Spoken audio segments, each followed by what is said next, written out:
Okay, so describe for the jury your interactions with Mr. Depp during the press tour. Well, on the first stop of the beginning of the tour was Los Angeles, where we both lived, and at the end of it, I was invited by Johnny to come up to his room to have a drink with him and the director of the film. Camera speed. Sound production, take one. action! And I went up to the room to see both him and Bruce, but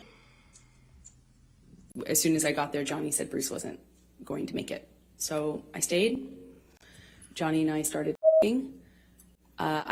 He asked me about my relationship. I said, well, you know, I'm going through it. I'm going through the separation right now, and it's been, you know, rough couple of months, but that's normal.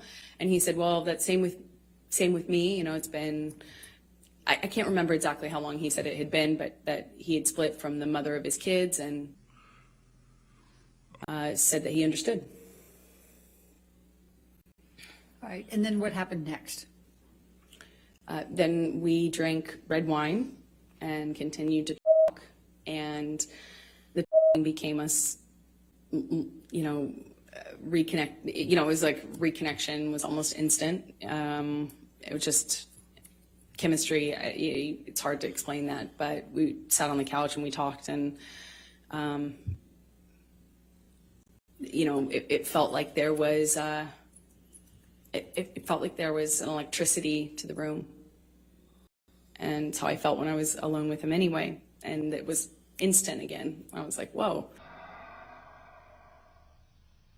So on the couch, we finished some wine, and then I got up and left. And as I went to leave, he grabbed both sides of my face, similar to what he did in Puerto Rico when we were filming that scene. And he kissed me, and I kissed him back. And what happened next with respect to any relationship with Mr. Depp? Well, then we fell in love. We went on this press tour, and we went. It was a beautiful and strange time. You know, we were flying from one, not together, but you know, going from one city to the next, Europe, New York, Los Angeles, as I said, and we're just traveling around talking about this movie that we did together, that we participated in together, and we were falling in love. I mean, it was just, you know, at the first dinner in London, he sat me next to me. You know, he produced the film and was a part of controlling the film and was responsible for different things than I was as an actor having a small part in it.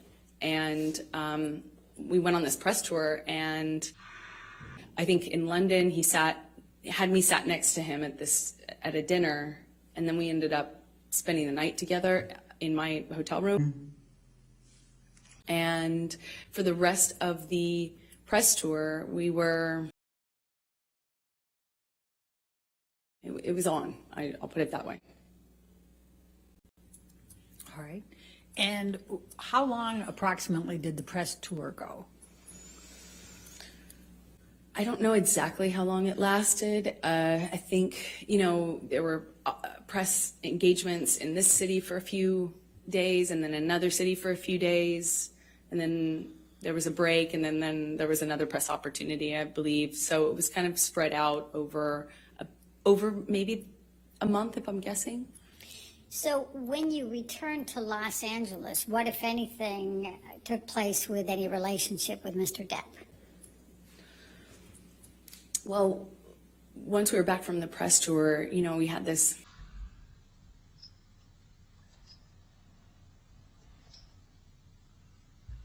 whirlwind romance, kind of just in these like beautiful places all over, and we're falling in love and not able to really show it because the world didn't know about the split between he and his former partner. And of course, as a woman, I was like, is that troubling? You know, and I'd ask him, no, he swore to me that they hadn't even shared a bed for a year, and that they were protecting the kids and not publicizing it. So, or not making it known to the press. And so we kind of had to be a little bit under the radar. Not a little bit, we had to be really under the radar. Because as Johnny pointed out, that the world would blame me and call me a homewrecker, even though I had nothing to do with it. So we were secretly, and then, it was beautiful. It was, I felt like this man knew me in a way that no one else had.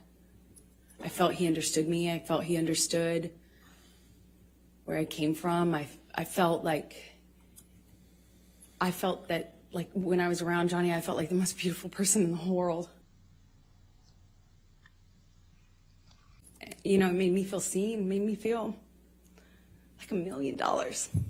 And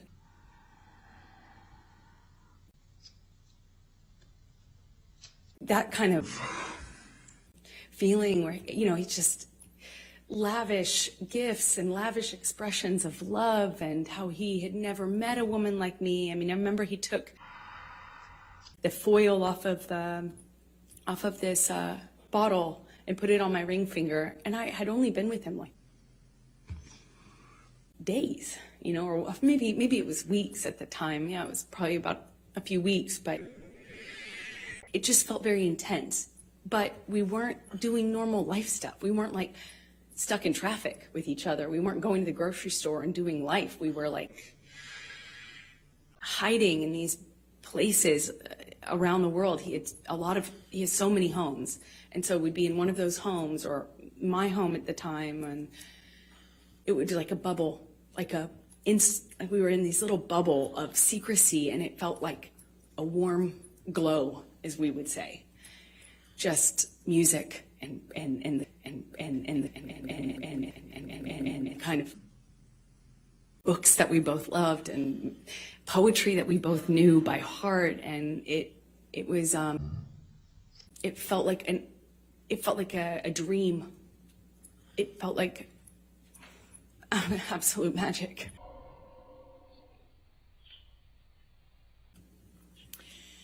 So while you're dating, I take it you're dating at this point, right? Yes. While you're falling in love, you're also dating, right? Okay. Yes. Did there come a time early on that you ended up going to his Bahamas island? Yes. So shortly after, we, I think, started dating October of 2011, and as I mentioned, this bubble, where he'd come over to my house and not leave for like 3 or 4 days, just smoking cigarettes and playing music and reading poetry to me, or me, or, just talking. And then he would disappear. And there'd be just no way to get a hold of him, no way to contact him.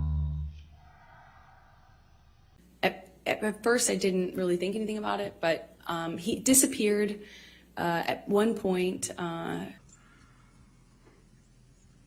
and then came back and said he was dealing with some health issue, and would I join him in the Bahamas?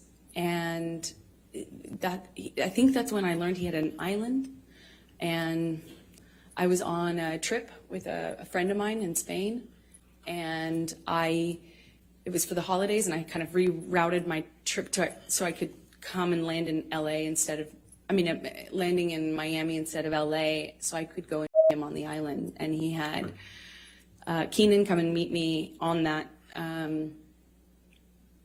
trip, like in Miami. I get off one plane, get onto another, and go and join him on his private island. And I noticed he was drinking Beck's and tea. Like lots of tea. And I didn't foolishly think anything of it. I just, thought the man really seriously, I missed it before, but really, really loves tea. And we had this beautiful, I don't know, less than a week probably. Trip in the Bahamas, a private island, beautiful sandy beaches. It's a scene that you just don't. I had never experienced anything like that. It was a beautiful place, a beautiful time, and I fell head over heels in love with this man. So after the Bahamas, I assume you came back, and are we talking now early 2012? Yes, that's correct. Okay. So what were you doing work-wise while you were dating him in this early stage? What I always do, I would be taking job to job to job, going from one movie to the next, mostly not filming in LA. So weirdly, you live in LA to go shoot on location in other places. So when I was in town, we would go back to this bubble, like insular bubble with beautiful, blaringly loud music and no one else and nothing else. And then, you know, I'd go off to work. And so would he. Well, eventually, yeah, he left to shoot Lone Ranger, I believe. Okay. Now, we've heard a little bit about Lone Ranger, and that's about mid-2012, is that right, when he was shooting that? That sounds right, mid-2012, yeah. And were you shooting anything at that time? I was shooting...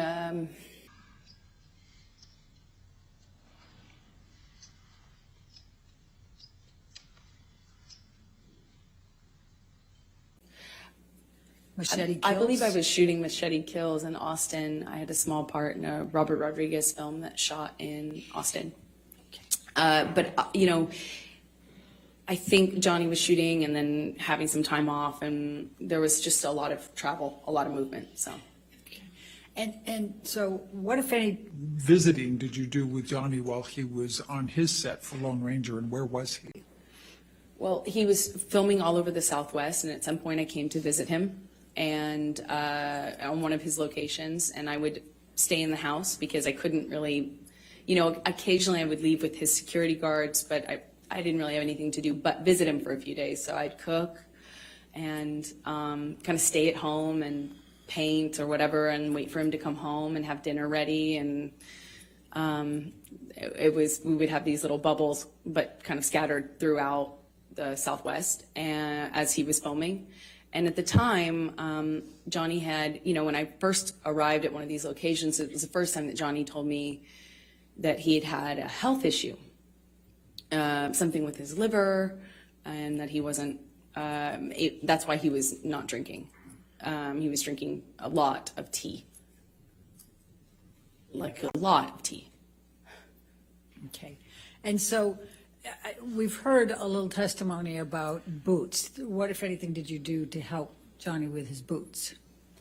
Well, I mean, I suppose that I took off his boots, and it made an impression on him, and I was happy to, you know, anything I can do to show love.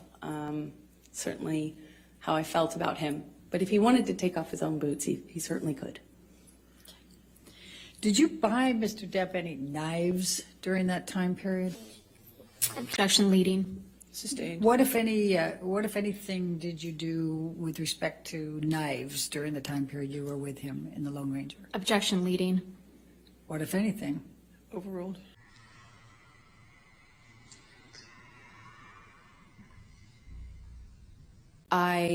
Johnny had a thing for turquoise, and that eventually, you know, being in the Southwest, it can happen really quickly. I also too really love turquoise, and he has he loved knives. He loves a lot of things. When Johnny loves things, he does it a lot, and lots of it.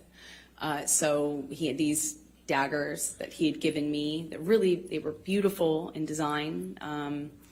And they're, you know, long, curved daggers. And he just talked a lot about knives, had a knife and gun collection, and was quite proud of it. And at some point, I don't really remember exactly when it was, but at some point I picked up what I thought was a really beautiful turquoise handled knife. And I had it engraved with a saying that Johnny would say to me all the time, which I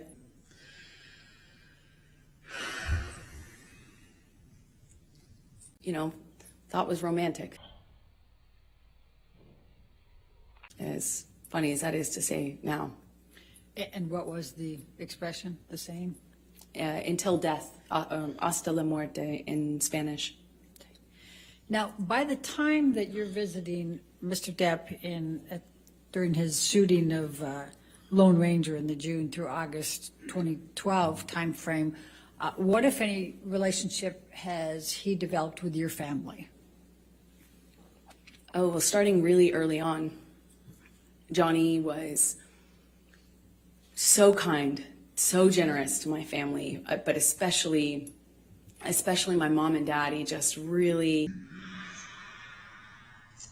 he met my dad, and my dad's a big personality. He's a rowdy guy, and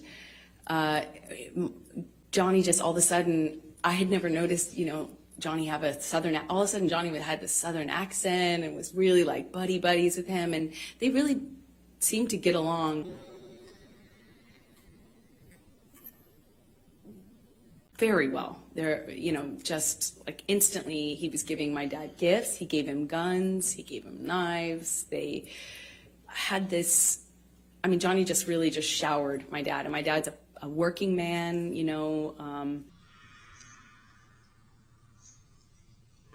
salt of the earth guy, and he was just like, floored. He's getting all these amazing gifts and being invited to come onto these locations, and Johnny's this big movie star, and my dad was just like, I think my dad would have him himself, not if I hadn't. And he just instantly, he gave my mom jewelry, brought her out to come and see me while I was visiting Johnny on Lone Ranger in some part of the Southwest. I think it was Colorado. He gave her this beautiful turquoise necklace, and they were definitely taken by him. And what, if any, relationship had Mr. Depp forged with Whitney by this time, your sister? I believe the relationship came a little bit later as they got to know each other, but he did the same thing with my sister and just really found a bond with them that was he tried to do anything and everything he could to make them feel like special, and they did. My mom, my dad, and my sister. And what, if any, relationships did Mr. Depp form with your friends? Well, Johnny's so generous and can be this really, like, overly generous almost, like showering you with gifts and compliments and just, and he has access and means to really, we're not talking about giving you a card. We're like talking about just these like extravagant trips or these extravagant gestures, and it's a lot. And he did that with my close friends. I'm relied heavily on my friends, and had a pretty strong support network with them. And he really just showered them with generosity and love and light, and invited them to come to these exotic places and flew people here and there. He's incredibly generous. So going back to the filming of The Lone Ranger, what, if anything, did Mr. Depp do with respect to a horse? Objection leading. What, if anything? Overruled.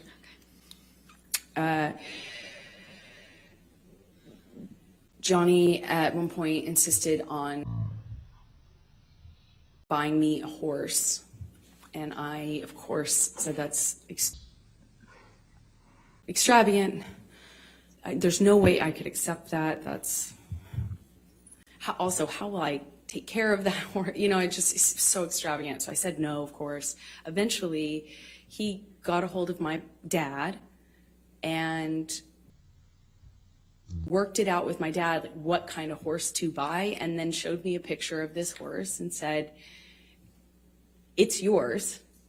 It's coming here. I think it was being transported, and he said, you know, that he had my dad's help on it, picking out. And, you know, I grew up on my dad's horses. You know, I grew up riding with my dad. So, you know, I had resisted for I think about like a month and a half or something of him kind of bringing up the idea and me saying, that's a crazy gift. No, thank you. No, that's incredibly generous, but I couldn't accept. To all of a sudden I had a colt. So, so let's take you through 2012 and your relationship. Could you just describe for the jury a little bit about how that relationship evolved through 2012?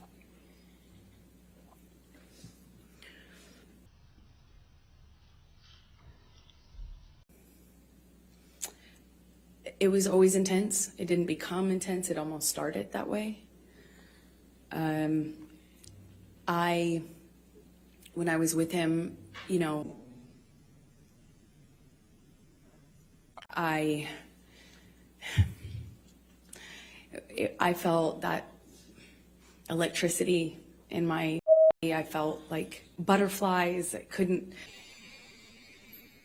you know, I couldn't see straight practically. It was just, you know, I was head over heels in love. And he felt like that to me. He felt like he was also in love. I didn't feel like he was faking it. I felt like what we had, it felt like to me at the time, there wasn't any love like that, you know? I mean,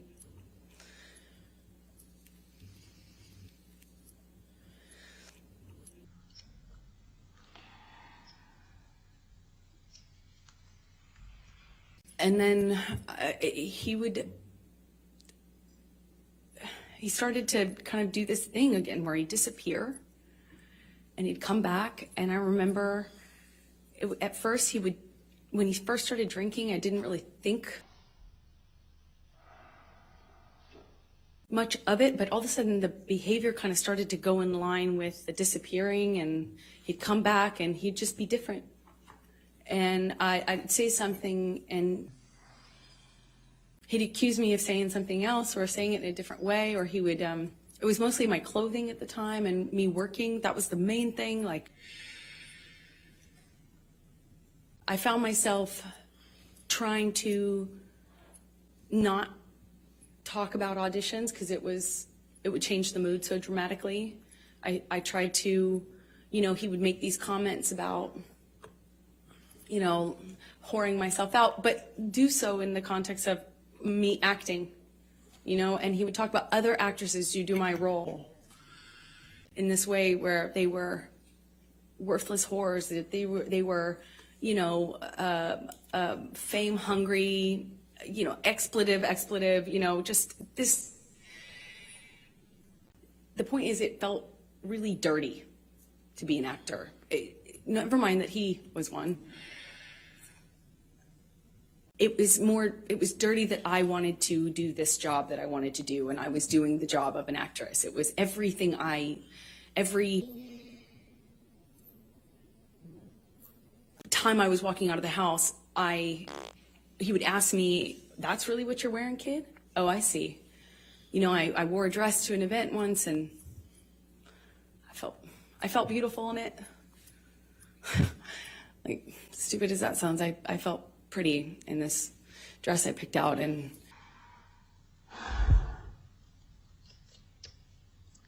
I showed it him because you know, it's a carpet, it's red carpet, so it's like, you know, publicized, and I kind of thought it was weird he wasn't saying anything about it. You know, I left him to go do this red carpet, and I was like, "Did you see the you know, the event I went to?" You know, basically, I felt pretty, and I thought, like, did you see that? You know, I wanted him to say something about that, I guess.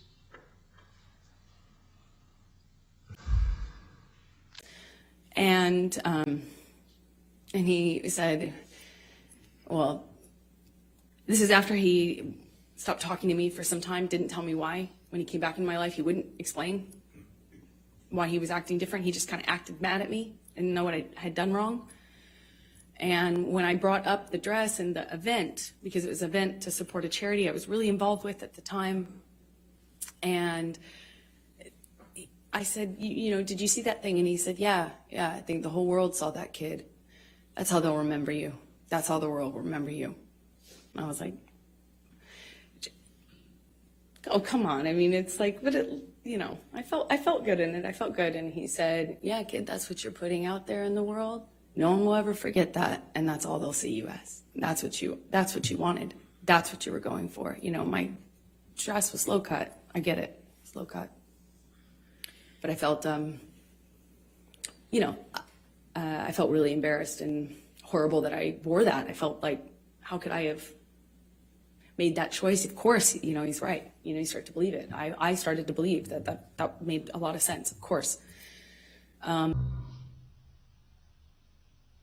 But it didn't stop with that. It was just, it was clothing in general. And when I walked out of the house, it wasn't just like, hey, you're not allowed to wear that. It was like, oh, really? That's what you're wearing. No wonder you get cast in those roles. No wonder you that's what you are. That's what you're making it. And it you know, it continued. And then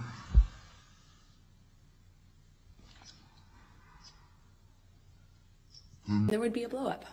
And at first it was just to throw something, smash some things. He loves to smash up a place, an apartment, furniture. Is what it started with. Glass, threw glass at me, and I remember it was summer. And he just threw this glass across the kitchen, and it didn't hit me, but it shattered behind me, and I remember thinking that it like very easily could have hit me. And that, calling me a whore, it didn't start with using the whore word, it was just comments until it would escalate. And then I started to notice the pattern of escalation where he'd throw glass or turn over a table. Then he would hit the wall, and then he'd hit the wall really close to my head. You know, like when I'm standing there, you know, just hit the wall, screaming at me. But then he would disappear and get clean and sober, and he'd come back and tell me that he was done drinking, he was over it, he was done, cleaned himself up, he'd done it before, and he'd do it again. And then he would go back to this like wonderful, like almost like just unreal, like real, you know, but unbelievably nice, sensitive, kind, warm, generous, interesting, funny man that I loved. And he would make me feel so loved, like I would feel so distant from that thing that was so scary that I would not even recognize it too. And that was how, you know, our relationship kind of started to develop in that first year. Do you remember the first time that he physically hit you? Yes. Please tell the jury about it.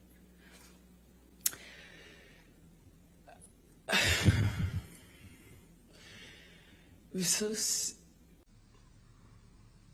it's seemingly so stupid, so insignificant. I will never forget it. It changed my life. I was sitting on the couch, and we were talking. We were having a normal conversation, you know, just there was no fighting, no argument, nothing. And he was drinking, and I didn't realize at the time, but I think he was using cocaine because it was like there was a jar,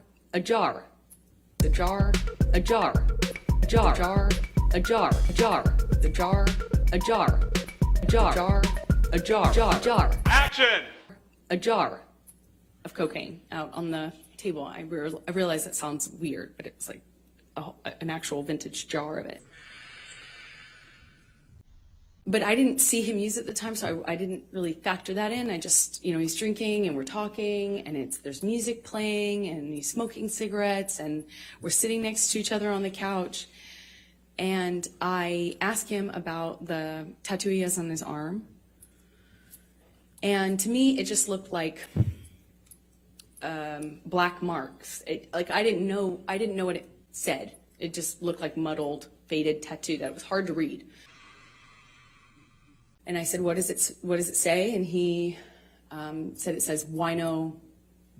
It says wino. And I didn't see that. I thought he was joking because it didn't look like it said that at all. And I laughed. It was that simple. I just laughed because I thought he was joking. And slapped me across the face.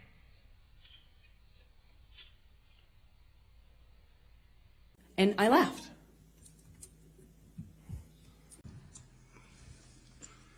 I laughed because I